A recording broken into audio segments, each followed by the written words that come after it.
le grand jëwriñ ma koy nuyu bu baax nag Ibrahima li depuis Kaolack moom mi ngi ci waaw sama grand frère Kappi def na signe ndeysaan comme yéen a ma mag dee ma def signe yaa sa jabar ji mën a xuloo astu Aysata sama jabar jooju ayca kan moo yëg ci kaw tribune bi tey Simon daanaka ñii yëg ci kaw tribune bi sax laay wax mooy député yi mais député yi tamit ñoom nii rupture bi la ñu jaay ñu rupture ba jël leen ñu rupture la ñu andi assemblée nationale rupture boo xam ne defante rek Simon rupture amagul de rupture amagul tant que coowal politique mi ngi am diggante parti politique diggante coalition toujours mooy feeñ assemblée nationale te dinañ ci xam dara tey.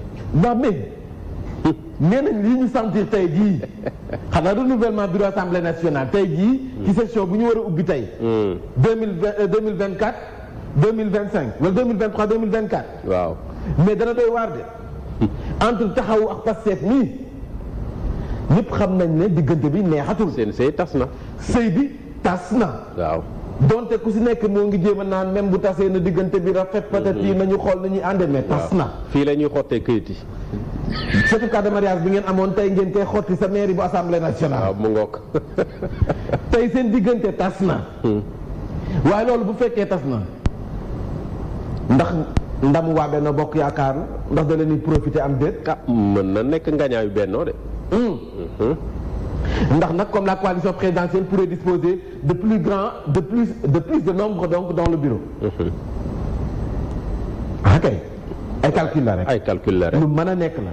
selon le plus fort reste Benno pourrait se retrouver avec une plus forte moyenne. waa ñoom it yéen ñu jaay rupture ngeen ne Yewwi Askan Wi ngeen am groupe parlementaire askan wi jàppale leen si joxante loxo ba yóbbu leen assemblée nationale. tey jii yéen ñi nekk assemblée nationale léegi da ngeen doon xeex ak waa Bennoo ci gis nañ ko. yàgg ngeen xeex ak waa Bennoo sa assemblée nationale. léegi xeex boobu doyatu leen yéenay xeex seen biir. ñoo waaye fu mu nekk ñooy xeex seen biir. Fanta Siro ba tas. wala ku leen di àtte. xanaa wàllu peut-être. wàllu mu yor soccom di ree. te ñii bu ñu tasee. wàllu mooy ëppale ci opposition bi ay député moo nar a nekk opposition parlementaire. wàllu. fu mu nekk assemblée nationale moo nar a ëpp député ñooy nekk chef. waaw très bien l'honorable député Mame Diarra Fam moom mu ngi yor soccom rek fu mu nekk nii di ree. di xaar très bien li ci kanam raw li gët en tout cas tey ji assemblée nationale ñëpp ñu ngi xippi seen i gët jëmale ko foofu ndax nag la fa nar a xew ji daal dana doy waar. immigration irrégulière yéen kaay bi daal na siy dëkk gaal ba woon na fii ci réewum Sénégal 102 ci ay sénégalais ñoo nekkoon ca biir bëggoon mbëkki te ñooñee juróomi ay soxna lañu. am na ci 25 yoo xam ne ay ndaw lañu. yegg nañu sa Tenerife. 25 mbëkk nañu ñoom. ay xale. mais lii ana seeni waajur. ay xale moom ba fa dëgg neex yàlla xanaa du ñàkkum xëy. du ñàkkum xëy de tollaguñu si utum xëy. tollaguñ ci mais lii nag rax na nag kenn xamatul fu mu nekk ni lan la. day gis ñoo xam ne dañ lay wax ne man de dégg naa koo xam ne nee na gaal day dem ñaata la ñuy fayeeku ñu ne 400000 300000 et ba léegi ñooy yóbbuwaate ñu ngi yóbbuwaate ba léegi. ñooy yóbbuwaate. am na ci sama mbokk sama dëkkub lébu boo xam ne daanaka góor desatu fa. ëpp naa def ñëpp dem dëkkub lébu boo xam ne. ñëpp dem nañu.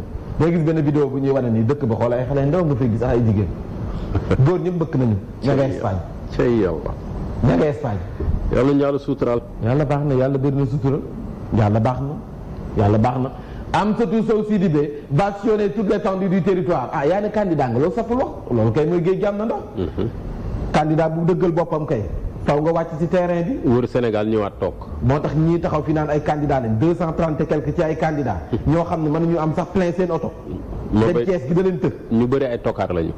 même ñu may jàmm waaye yow moom boo nee da ngay dem sur le terrain moo la war. parce que yaa ne candidat nga da ngaa bëgg a jiite réew mi. jiite réew mi du ay fo day caaxaan Lass Badiane nee na caaxaan baaxul bàyyi leen caaxaan. voilà parti de Alliance pour la République APR Diégui Diop est-elle une pilule dure à avaler. Mbadou moom. Mbadou daf commencé fippu. aka man débat. léegi nii. aka man débat booy seetaan débat ak seen show fii. daa pànk ci débat. pànkul nank sax noo kii daa pànk ci débat aka man débat waaye nag guerre ba am diggante Israël Hamas coow lu bari na ci loolu de bilan baa ngay gën di yokk 1900 morts dont 614 ay xale lañu nañ ci wax ñu bëri ñu ngi naan Sénégal bu mu fi nekk naan day tëddee ñaaxaanaay na wax bu mu féetee. Omar Kane ay jamono woyoon na Beyrouth nit ñaa ngi fay dee. waaw Omar waaye bii tam war na ko woy bii war nañ ko woy parce que bii moom bii c'est trop. bu suuf si yënguwul géej gi débordé wul. waaw gaañaa ngay reyante seen waaw li xew ci àdduna bi. bii c'est trop. jot nañu def si jàngat de passation de service entre PM ministre des sports ak élevage Amadou Ba fu mu nekk nee na nag Lat Diop Daouda Dia caaxaan gasi caaxaan jeex na. kaa leen ngeen jël seen yëf man damay campagne yi. nekk leen ca liggéey ba man maa nga ca terrain ba waaw maa nga ca terrain ba liggéey leen liggéey bii l'info yéene kaay daal di ñëw ci clash lañu ko woowee de. depuis ba verdict ba rotee ba juge ba. wallaay. rendre verdict ba. ne delloo leen ko ci. ne delloo leen Ousmane Sonko ci liste ba ngeen ko gomee woon.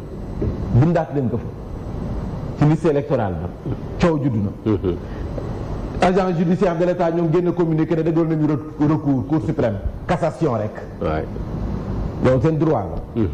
loo leen ñu bind nag metti na loolu waa Union des magistrats du Sénégal dikk nañu renfort juge Faye ma nga xam ne gaañaa ngi koy yekk lu xel mi yekk lu mel ni xel mi agent judiciaire de l'État. agent judiciaire de l'État nee na cette audience s'est tenue dans des circonstances indignes d'un procès équitable nee nañ la amoon sa procès boobu la muy gudd yëpp la muy yàgg yëpp dara tëddee ñaaxaanaay am ko. dara jagu. juge ba nu ko neex la doon defee juge Sabassi Faye mii nee na da doon violer loi bi ni mu ko neexee ñoom ñooy wax de agent judiciaire de l'État. dem na ba ignorer réquisition ba nga xam ne daanaka avocat yu nguur gi dañu ko def. faale ko sax. ne waa ji nar a àtte wóoruwuñ ko. parce que bokk na ci kenn argent wu Ousmane Sonko ca mairie bu Ziguinchor. ah kay tout en droit l'obliger à surseoir à statuer jusqu'à l'intervention d'une décision sur cette grave allégation. Le juge est le propre frère de l'un des adjoints au maire de Ziguinchor et membre de l'ex-Pastef. frère numéro 2 bu Ousmane Sonko ca mairie ba. bokk Pastef. ñoom nee nañ lii remarque bu ñu ko defal la waaye ñoo des magistrats du Sénégal ne leen dem leen ngeen toog agent judiciaire de l'État nangul li yàlla dogal fi mu nekk jaan wir topp na ngeen bëgg jaan ba dem na ngeen topp ci watat wi waaye UMS ñooy tontu ne nee na nous avons appris avec stupéfaction le communiqué émanant de l'agent judiciaire de l'État suite à la décision rendue par le président du tribunal d'instance de Ziguinchor relative à la radiation d'un homme politique des listes électorales. Union des magistrats du Sénégal moom mooy condamné ba tey nee na vigoureusement les attaques continues dont le dit communiqué et visant un juge qui a rendu une décision dans le sens qu'il croit conforme à la loi. maanaam daal bu xajamal ndamu ñee. nee na tere ji bu leen ci xëpp suuf. am nañu seen ndam bàyyi leen ñu savourer seen victoire. bu mu xajam. jaan wa romb na boo leen toppee si watat wi di dóor it amul benn sens loolee nag kii di Moustapha Diakhaté wax na ca dinaa ci ñëwaat nee na honnêteté variable des juges Sabassi Faye ak Hippolyte Ndeye dinaa ci ñëwaat de parce que li mu jox lu am solo la. Abdourahmane Diouf it moom ma nga woon sa Fuuta jaay na leen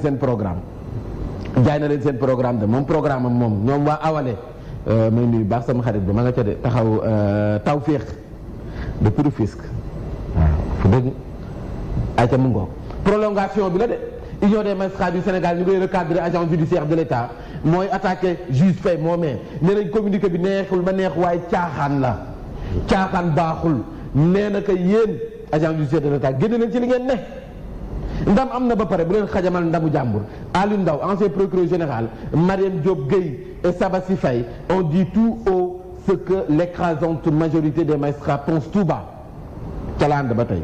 Cette victoire est d'abord celle des magistrats du Sénégal du côté de la magistrature ça bouge dans le bon sens selon Alioune Tine ñoom ñu ngay ànda ju Sabassi Faye ñii nee nañ ko yaay jàmbaar yaay gor yow moom wax fa dëgg neex yàlla siggil nga say juróom-ñaari maam ndax fii nga xam ne am na ñoo xam ne bu ñu leen fa tegoon ñu ut fu ñu féete yow da nga préféré jaar ci yoonu dëgg gi nee nañ ko am nga seen gërëm am nga seen ñaan yow Maître Faye gàcce ngaalaam Maître Bamba Cissé avocat de Sonko nee na même le pourvoi en cassation qu'ils ont introduit n'est pas nécessaire nee na yéen ay caaxaan la jaan wa dem na ba noppi topp nañ si watat bi di dóor waaye seen lii ngeen dugal nii ngir ñu yegg ci cassation ba du ma kase dara Maître Bamba Cissé may wax waaye nag Moustapha Diakhaté di leen tontu na Alioune Tine mii tontu na Aliou Ndao mii tontu na Maître Bamba Cissé nee na dem leen ngeen toog Union des magistrats du Sénégal dem leen ngeen toog li ngeen di wax yéen a gën a xam ne teg leen ko fen yenn péete lay gën a niru Moustapha Diakhaté nee na honnêteté variable bii ñu nemmeeku ci diggante Hippolyte Ndeye ak Sabassy Faye wax leen. ku ci nekk ak na nga taxawee. nee na Hippolyte Ndeye mii. ba ñu ko tànnee ci procès Adji Sarr Ousmane Sonko. procès bu rëy. procès boo xam ne moo ëppoon enjeu. Sénégal yëpp xippi seen i gët. ñu jox ko moom Hippolyte Ndeye bi nekk actuel mu xam ne am na rakkaam ci biir gouvernement bi. dafa jël courage am à 2 mains. ne leen jël leen seen dossier ëllëg. décision bu ma mën a rendre. dinañ wax ne kii kat dafa am fu mu féete. rakkaam a ngi ci gouvernement bi bu fekkee décision bi ñu rendre neexu leen dinañ nekk ko rakkaam a ngi ci gouvernement bi moo tax mu def li mu def. te muy dëgg. waaye booba ana union des magistrats du Sénégal fan la ñu nekkoon. lu tax bàkkaluñu ko ay maamam. ci honnêteté bi nga xam ne moom jël na ko moom Hippolyte Ndeye nii. Alioune Tine fu mu nekkoon. bi Hippolyte Ndeye di jël courage am à 2 mains honnêteté bi nga xam ne moo nekkoon ci moom tax mu ne leen sama rakkaa ngi ci gouvernement bi ministre la. lu jar a souligner la. du ma ko def. tànn leen keneen ku gën a neutre ngir mu mën a def li nga xam ne moom mooy àtte bi. donte mënoon na ko def. mais honnêteté bi nekkoon ci moom moo tax mu def ko. Moustapha Diakhaté ne wax leen ci lii foo leen nekkoon. ani loolu lii nga xam ne moom la Hippolyte Ndeye def lu tax kii nga xam ne moom mooy Sabassy Faye war def ko. te moo xam ne rakkam muy numéro 2 Ousmane Sonko ca mairie ba. du samay kàddu nag xam naa ne ay ngeen ci man lool nag xam naa ne yéen a may yekk lu mel ni xamee. déet waay non man nii sëg du ñëw ma ci kàddu dañu may dogot. déet waay dama ne sama au début. sama frère ya sama sœur dañu daan dugg di tontu. buñ lay saaga dañuy dugg di tontu. mais léegi bu leen ma seetaan ci net bi. jaru ko léegi dañuy dem ci télé bi rek télé bi amul commentaire. surtout sama yaay ji Mariétou Ndiaye. dama ko yërëm moom. wallaay jarul tontu. mais léegi rek dafa métti nag dafa métti nga toog di wax ay nit toog fële simplement dañ lay saaga di la yekk lu di la tipaar di la féetale foo féetewul di gis yoo xam ne xam ñu ne quotidien bay wax nga wax mais da ngaa jottali donc li ma wax nii Moustapha Diakhaté moo ko wax donc boo leen ma tegee ci table bi di ma dogot anyway mu ngoog nee na leen waxan leen te yàlla tax na Hippolyte Ndeye mii def ne leen attaan na leen keneen Sabassy Faye mii mënoon na ko def tey yéen a ngi koy taggal ay maamam et pourtant que jara yellool tagg ay maamam mooy ki nga xam ne moo jël courage am à 2 mains honnêteté nekk ci moom moo tax mu ne leen tànn leen keneen Lat Diop ak ay grand chantier am fu mu nekk nii mi ngi wax mission bi nga xam ne moom moo koy xaar ak na mu doxale Le Quotidien yéenekaay ñëw ci audience spéciale bi prolongation bi coow li dox ci diggante agent judiciaire de l'État ak union des magistrats du Sénégal ña ngay defante yéen a bokk seen robe noire de waxtaane leen ko seen biir pootum biir la waxtaane leen ko 24 heures sa daanaka noonu la génne l'union des magistrats du Sénégal tacle l'agent judiciaire de l'État ña ngay defante agent judiciaire de l'État génne na communiqué wax ne kon mbir yóbbu na ko fee nga xam ne moo di sa Cour suprême cassation rek. L'ouverture de la session ordinaire unique de l'année 2023-2024 vers une session ordinaire. waaw maa la ko wax de dogot la de. suuf soo ñu ngi koy daggatee. sëy ba tas na. xoola Barthélémy Diaz. waaw mais seen affiche bi dafa naaj sax. naaj na de. après l'expulsion de Taxawu de la coalition Yewwi le groupe parlementaire vers l'implosion amul vers implosion la sax. Les députés de Taxawu et ceux de PASTEF ne regardent plus la même direction depuis la période du dialogue national. ok tey nag ñoo ngi xool ndax ñoom ñaar dañuy dem foofu def baara sëw bi. mën na ne nuyul ma tonton Simon. Aïcha la grande présentatrice bi nekk Walfadjri. waaw. Aïcha waaw moo nekk Walfadjri yow il faut ma sàcc la Walfadjri andi la gis naa l'appartement 221 trop il faut ma sàcc man daal maa ngi sàcc élément jàmm. soxna Aïcha ñu ngi koy nuyu moom tamit. nee na tey comme réveil amul ñoom ci Walfadjri xaaral ma sarax leen seetaan leen. Aïcha yow ñun ngay sànni xeer. moom nag ku baax la nag sama jigéen la ndeysaan ku baax la ma daal di si. jërëjëf salaam gaañu yow moom si gaa yi nga bokk. Aïcha assemblée nationale de tey ji moom Simon xam nga sa benn élément nga fay yóbbu waaye am na matière de xam nga benn élément mooy dem foofu am na matière en relief. waaw les précisions du PCA Youssou Diallo waaye Thierno Alassane Sall am na démb dafa yóbbante kàddu Fada. honorable Thierno Alassane Sall, s'il vous plaît, ne confondez pas perfusion et compensation. gars yi dañuy tontu de comme pas possible.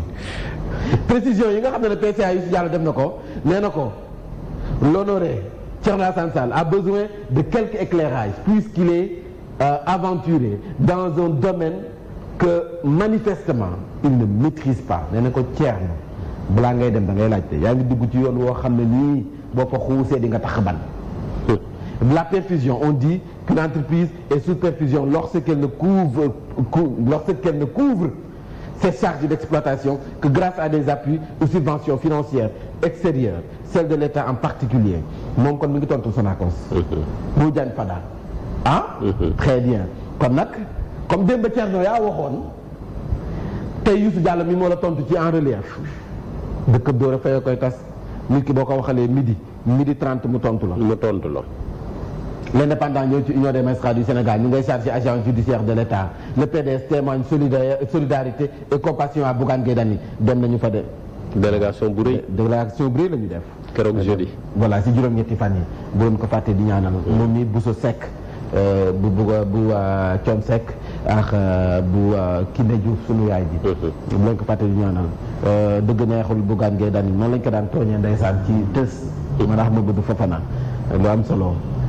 aja ñu ñëw ca réew mi quotidien ci dëkkum Thiès benn dëkk ñaari gaar fa nga xam ne waa réew mi ñoo fa doon samp seen dënd waaye dafa mel ni réew mi sampatuñu seen dënd de. Thiès daal ndekete. mbaadu ndekete. bu kii nga xam ne mooy Habib Niang da ko téye. mbaa daam jaraaf bu bees. jaraaf bu bees bu Thiès mooy Habib Niang kii nga xam ne mooy Boun Abdallah Dionne. dana sama sorte bu njëkk Thiès sa benn dëkk ñaari gaar Habib Niang nekk dikkal maa lay teeru waaye ba Boun Abdallah Dionne dikkee la mu fa gis si ay nit daf koo yéem. xale bi daf koo mujjee yéem. Habib Niang dafa réussir pari de la mobilisation ni mu ko waxee noonu la ko diggee woon nekk boo ñëwee di nga xam ne ñëw nga foo xam ne ni dama koo téye. première sortie premier raz de marée Habib Niang sort la grosse artillerie et promet 1 million de parrains à son candidat moom ba muy dajale ay signature sax boobu kenn waxagul ay waxi signature. 1 million moom bu génnee Thiès moom lu fay des. moo ma jaaxal. Habib Niang nag fu mu nekk nii bëgg nga sa dënd.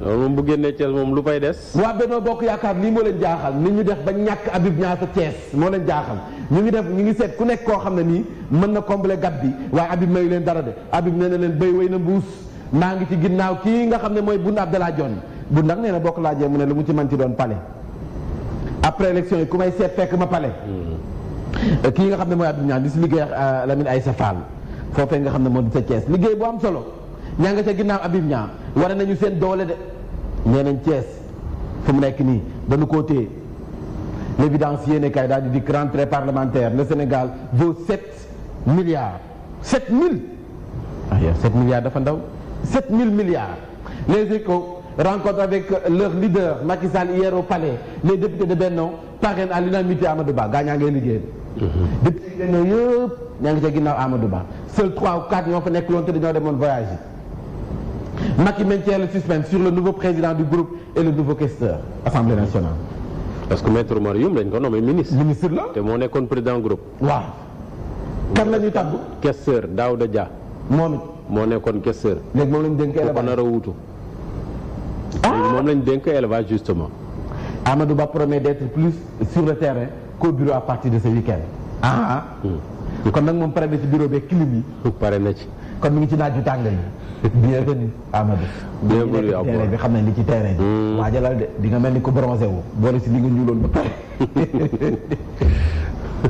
les députés de Pastef et ceux de Taxawu en attraction yéen fu mu nekk yéenay affiche bi yéen waa Taxawu Sénégal non politique dafa doy waar gis nga leen fii Khalifa Sall ñu affiché affiche bi affiche Kaboy la de affiche ki nga xam ne moom mooy Khalifa Sall ak ki nga xam ne mooy Ousmane Sonko dañu ànde woon ndeysaan joxonte loxo fu ñu daan dem ñoo daan ànd tey jii ñaa ngi ca defante ba gis nga ñu commencé xotti photo bi tere bu boobu seen diggante waaw dëgg mais journaliste yi dañoo aay de def nañ tere bi ci diggante bi sëy ba tas na Taxawu Pastef sëy ba tas na Macky les députés la veille baax na waaw ba tey baax na loolu yëpp mën na ne ña nga ca waxtaan wa xool nees mën a def nee na am ndam gérer suñu mbir def ko potul mbir moo gën nag ñu nekk fii di defante ba ñàkk Macky Sall loolu leen yóbbante une bataille encore indécise ña nga ca xeex ba léegi présidentielle 2024 ndax Ousmane Sonko day bokk am déet gagné nañu seen duggaat ci liste bi waaye des na yëngal de ndax recours am na ndax loolu rek doy na ngir mu mën a nekk candidat